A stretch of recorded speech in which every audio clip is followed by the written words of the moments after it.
we look at this ancient Sumerian artifact found in Africa, showing us this winged creature, the same winged creature can be found in South America, except you'll notice that the artifact found in South America to the bottom left is clearly much older than the artifacts found in Africa. Even the structures found in the Americas appear to be much older than the structures found in Africa and Asia. Within the Grand Canyon, there are two important sites. One of them is the Tower of Ra, and the other is the Isis Temple. And if we look at the Isis Temple and we compare that to the temples that can be found in Asia, you'll see that the Isis Temple in the Grand Canyon is much older than the temples found in Asia. So here we have a Mayan artifact to the left, showing us another example of what I've explained about the Popol Vuh. And like the Popol Vuh, this is showing us a ball game between two kings. And in this particular battle, the Mayan lost the ball game. And you can see the Mayan is on the ground in the losing position. And this monkey-faced man is the winner. But this monkey-faced man can also be found in Egyptian hieroglyphs throughout Egypt as well. So to the left we have an artifact found in South America showing us the symbolism that the ancient black people of South America used to express the feline nature of the lioness. And this was all associated with war and military campaigns. So we can see that this is later shown to us by the Egyptians as Sekhmet, or the daughter of Ra, who is the goddess of war. So both civilizations used the same symbolism to express the same thing. But again, you'll notice that the artifacts that we find in South America, when comparing them to the ones that we find in Africa, the ones that we find in South America are much older. So if we look at the number system used by the Egyptians and the Mayans, you'll see that both of these civilizations used a very similar number system with using lines and dots. So here we have an artifact found in South America from the Inca civilization. And you can clearly look at this golden statue and see that this is an African girl. And along with this golden statue was found a whole bunch of these dinosaur figurines. And archaeologists have classified these figurines as toys. However, the Inca civilization also left behind these stone artifacts showing themselves riding the dinosaurs and also showing themselves killing the dinosaurs. So at the top you'll notice another golden statue of an Inca woman. Now pay close attention to her stomach area and the symbolism that she has. You'll notice that this same symbolism can be found in Europe, used by the Celts. The same symbolism is found in Africa, used by the ancient Sumerians 6,000 years ago. So scientists claim that these artifacts are roughly 1,500 years old. The problem with that is that the very same scientists who claim that these artifacts are 1,500 years old are the same people who also claim that dinosaurs went extinct 65 million years ago. So it's things like this that make you wonder just how long black people have been upon this earth. Nevertheless, the important thing is that the evidence left behind by the Inca people, this particular golden statue, shows us the connection between the Inca civilization of South America and the Sumerians of Africa and the black people known as the Celts and the Vikings of Europe. So the next few things that I want to show you come from a book that I have called Ancient Mexico and Central America. So here's a map of the ancient city of Teotihuacan, and you can see that this complex is set up just like an ancient Egyptian complex, And you'll notice that we have an apartment compound, and who lives in this apartment compound? It's classified as the Viking groups. So clearly, we have a connection to the ancient black people of South America and to the Vikings, or the people known as the Vikings or the Celts of Europe. And we see that this whole complex is set up just like the Egyptians and Cushites would have had it set up in Egypt and Cush.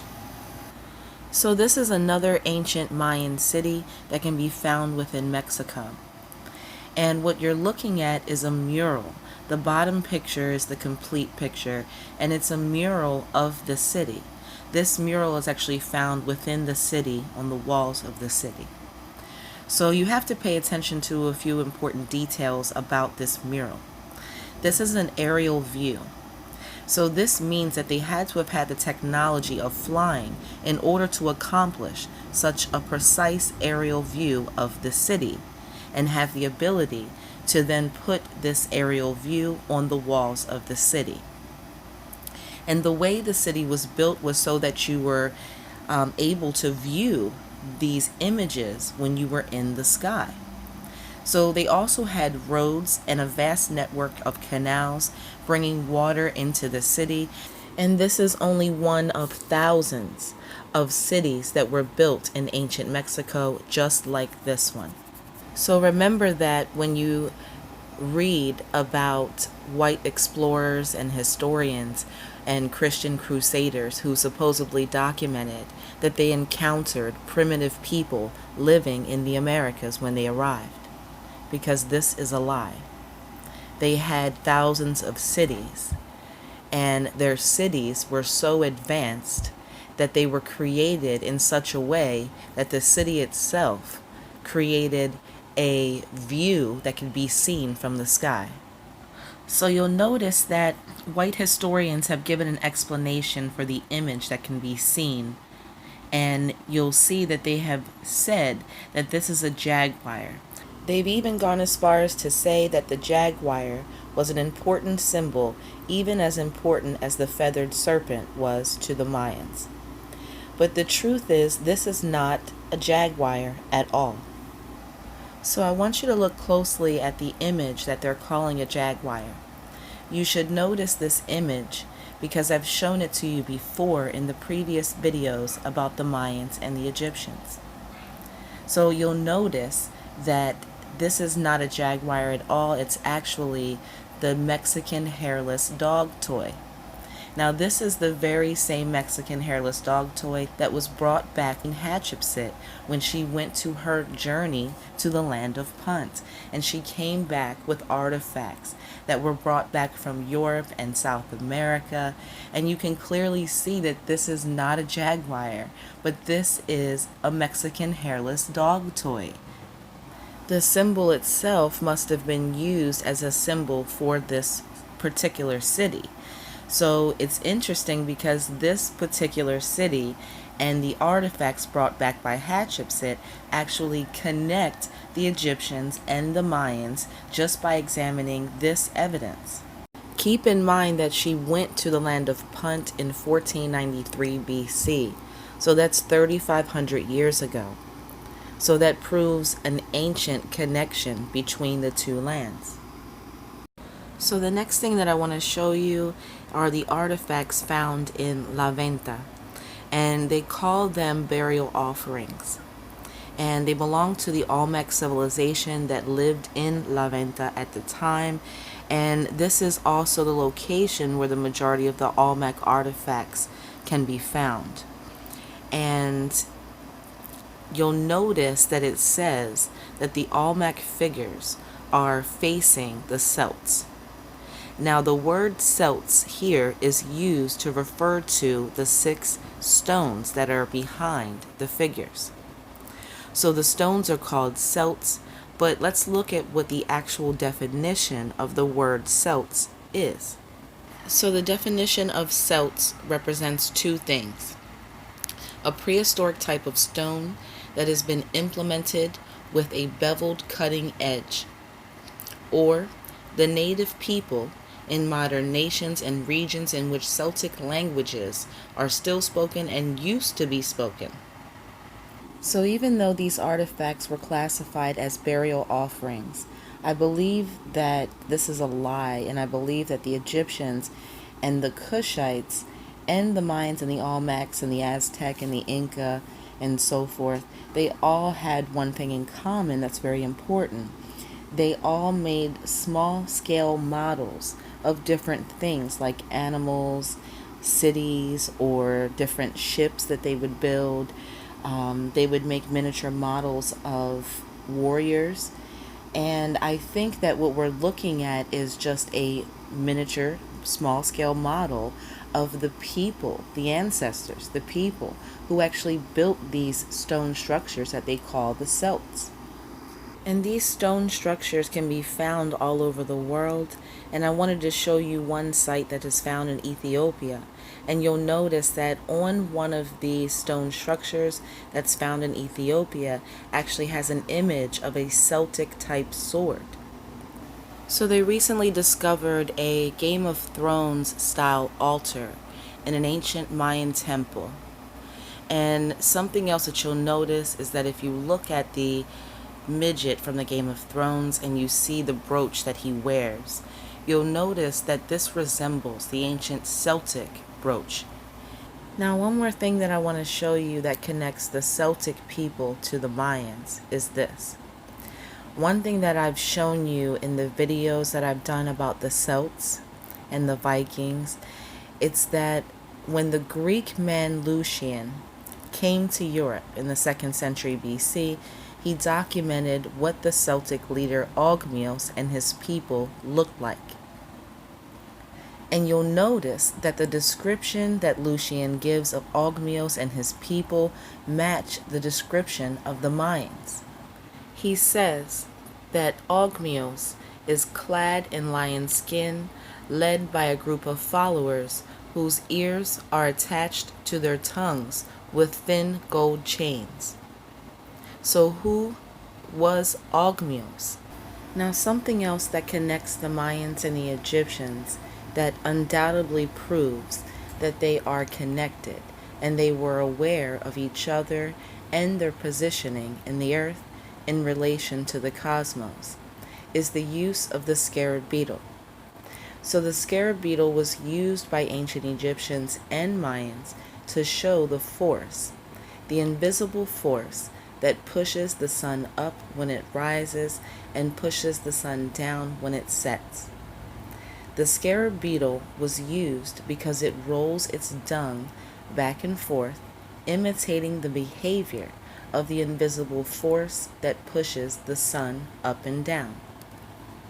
So the sun, the moon, and the planets, and all of the stars rise in the east and set in the west.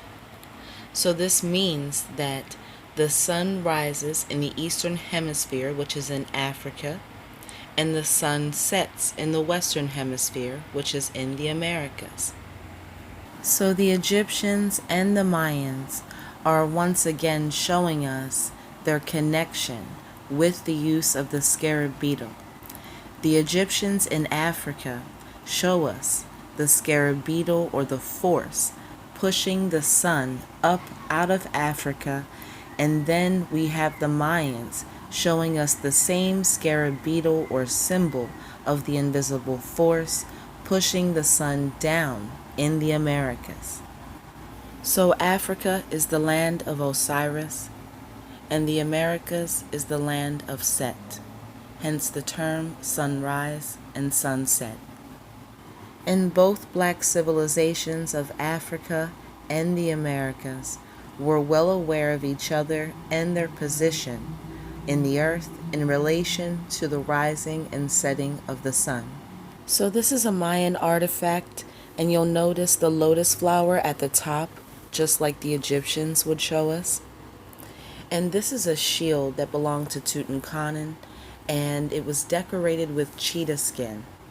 And the oldest known cheetah fossils are found in North America, in Texas, Nevada, and Wyoming. So this is an Aztec king, And this is actually called offerings to the god. And you'll notice that the offerings are being made by white people, and that the king himself is considered a god, and you'll notice that he is a naga, or a serpent king. So just like the first kings of Egypt were called serpent kings, the Aztecs were also serpent kings as well. So you'll notice the white servants giving offerings to their black god king.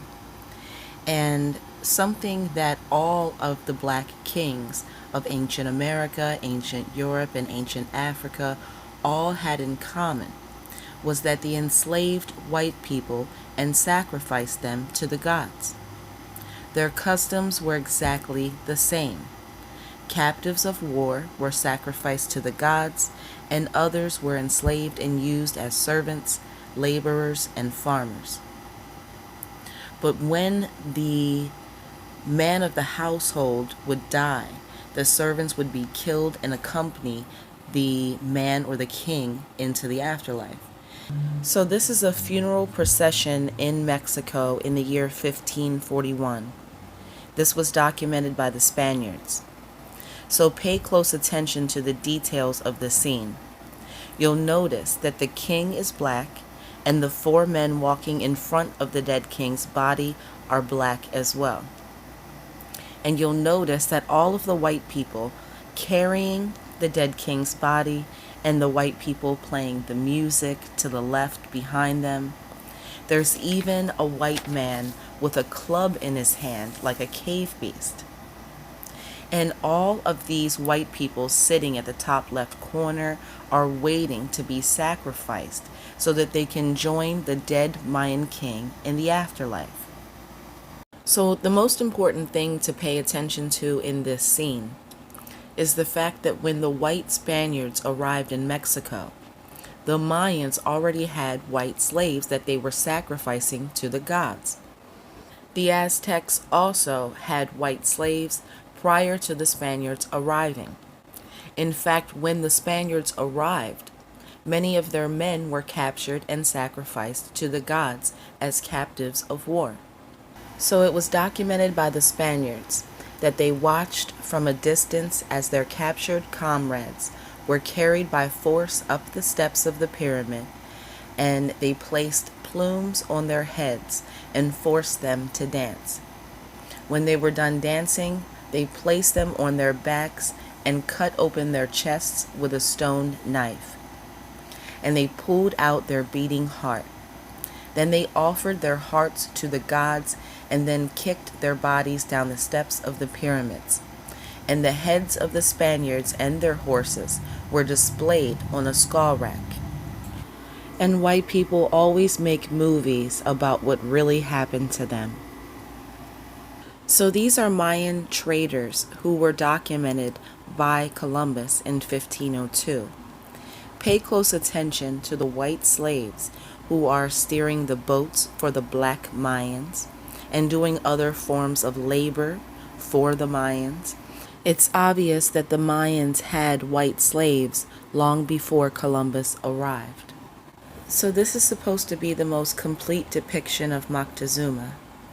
And Moctezuma is shown in the upper chamber. And the Spaniards documented that Moctezuma may, and notice how they say may, have been killed by his own people because his people were upset. However, the Spaniards documented that they burned his body, and as his body burned, his former subjects, aka slaves, regarded him with fury, and they called him a blockhead who terrorized the world. They said if anyone offended Moctezuma, he would immediately dispose of them. So Moctezuma was killed and burned by the white Spaniards and all of the white slaves that Moctezuma had. I've already explained that the word Maya is a title meaning high priest. So the Mayans were the high priests of the Egyptians, And as the high priests, the Mayans were responsible for sacrificing captives of war to the gods. So many of the captives of war that were sacrificed to the gods prior to Columbus were white captives from Egypt. And they were brought to Chichen Itza and other areas in South America, and they were sacrificed to the gods. So the Egyptians always showed their captives of war. However, the Egyptian captives of war weren't killed or buried in Egypt because they were taken to South America with the Mayans, who were the high priests. But slaves were kept in Egypt. And just like the Mayans and the Aztecs in South America, slaves were buried with the king when he died. So the Egyptian king Djur had the most retainer sacrifices, or slaves, that were killed and buried with him when he died. He had over 580 retainer sacrifices, and all 580 of them were killed and buried in a burial complex next to the grave of Djur.